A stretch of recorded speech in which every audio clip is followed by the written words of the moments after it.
कापलेला आणि मिरची. पहिल्यांदा आपण गॅस चालू करू.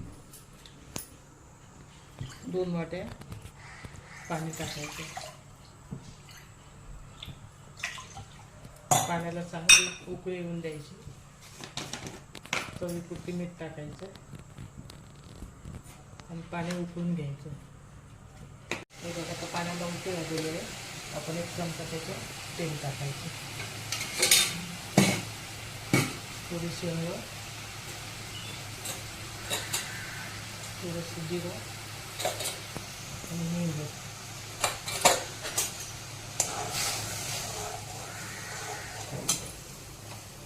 आता आपण रवा टाकून शिजवून घेऊ.